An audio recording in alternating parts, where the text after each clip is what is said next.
Crystal Range IOFIC asks, if you could change something about yourself, would you do it? And if so, what would it be? And Tanya Sully asks, do you have any regrets in life?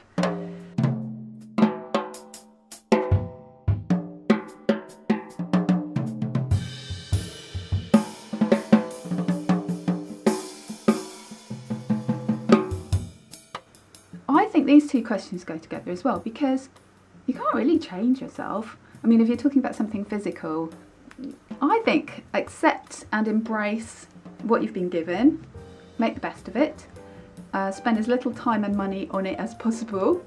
So in terms of my appearance, no, you've got makeup and you can do your hair. When you see these programs like 10 years younger, that's all they do. Well, the 10 years younger one does do a bit of plastic surgery, or is that extreme makeover? I don't know. We've got a program in the UK, or we used to have, I can't even remember what it was called, but it was with Trini and Susanna, and they used to make people over, and it was literally hair, makeup and clothes. So I think make the best of yourself with the right hair, makeup and clothes, and stay healthy. Somebody asked me if I take vitamin supplements. Ma Hussein 66, do you take vitamins and supplements? No. I think just eat healthily. Just eat fruit and vegetables and grains, and yeah, eat healthily and do a bit of fitness. Don't go overboard. That's my answer to that one. So back to, do you have any regrets? Again, it's the same thing. You can't really change something you've done, a decision that you've made. And I think I decided early on, I saw an interview with Clint Eastwood, and he was asked the same question, do you have any regrets? And he said there's absolutely no point in regretting a decision that you've made. You make the decision and go with that decision. Sometimes you can see that you made the wrong decision, but then you just do something about that. You learn from your mistakes, you redirect your life. As long as you keep moving forward, I think that is the main thing. If you regret how you spoke to somebody or treated them, then you do something about it. You apologise to them, you make it up. I wouldn't sit and dwell on mistakes I've made or decisions I've made that are wrong. I would keep moving forward and just do something about them. So there's lots more about work and balancing work and being a mum. Lizzie Ambler asks, I was wondering what the biggest lesson you've learned from becoming a mother. I think a lesson I took on board early on was that you need to set boundaries for your kids, but as they grow older you set those boundaries further and further out until they disappear, and then they are taking responsibility. I've heard quite a few people talking about their kids that are like Louie's age or younger, as if they're still their kids at home and they have responsibility for them, and that's not really kind of launching them into life. So I think, yes, set clear boundaries and also have consequences for those and be consistent, but relinquish the responsibility, giving them more and more responsibility for their lives as they get older. That's a short answer to a very big question. Chloe Lee asks, do you wish you could spend more family time with Louie, and do you wish Louie spent more time at home? So that kind of follows on from what I was saying about setting the boundaries further and further apart. The only reason that Louie is staying here when he's in the UK is because he's doing so much travelling. He's given up the flat that he was renting in London, otherwise he'd be spending money on rent when he's not there. And he left home years ago. He left home when he was 19, I think, so that's 12 years ago. And I don't really think of Louie as one of my children that I need to look after. So I feel like I spend plenty of time with Louie, to be honest. And I see his vlogs all the time, so I keep up with his news. So no, I think we get to spend a lot of time together. And Natalie D asks, how do you balance out being a mother, homemaker and a career woman at the same time? And she also asks, what got you first interested in programming / developing? First of all, I went into IT training, and that was so great for being a mum as well and looking after the house, although we really kind of share that.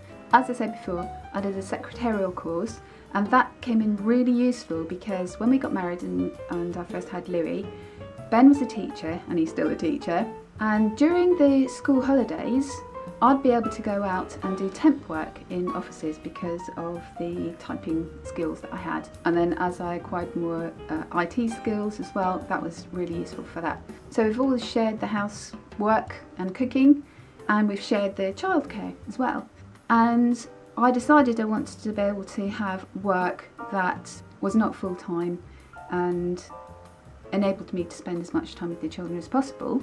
So once I'd cottoned on to the fact that I could earn a lot more money from IT training, and then I kind of coupled that with development, that kind of really set the right path. So I think the key thing is to spend as little time as possible on your work for something that pays as much as possible, so that you can then spend as much time with your family as possible. Petra Jensen asks, what is your greatest achievement? Love your videos, get so inspired. Thank you very much. I think it is my kids. I think obviously they've done a lot of the work themselves, they're amazing, but you do put a lot of work into raising children, and I'm just so proud of all three of them. Oh, Natalie D's asked another question. Do you get frustrated while solving coding problems? If yes, then how do you handle it or stay focused on solving it? And another question, are you a visual thinker or do you think in words, flowcharts or code? Well, Natalie, this is really pertinent for the work that I'm doing at the moment. I have usually just thought in code, maybe thought in words sometimes when it's been a little bit more tricky. So like, if this situation, then true options, else false options, or you might have else ifs. And usually the problems I've tackled have been pretty straightforward.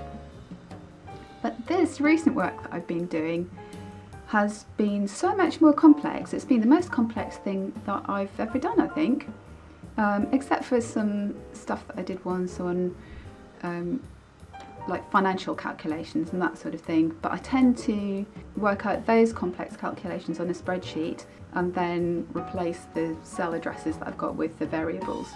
That might not make any sense to those of you that don't do coding. But anyway, in reply to Natalie's question about are you a visual thinker or do you think in words or flowcharts, I've had to use flowcharts. I've had to draw out flowcharts for the first time ever, and that's been interesting. So it makes me appreciate what other people might have to do, especially for the training work that I do. So many fantastic questions. This video is probably going to be very, very long, so I think I might leave the questions there, but I'm going to end on Bryce Coldham's question, which is, what was your inspiration to start vlogging? I have kept a diary ever since I was 13, and I think I got started thinking it would be cool to have a video diary when I first saw documentaries where people had been given a camcorder, when you actually could have camcorders at home. And they would do the documentary like observing a family or whatever it was, and then somebody would be given like a camcorder and do like a video diary, say how they were feeling, etc.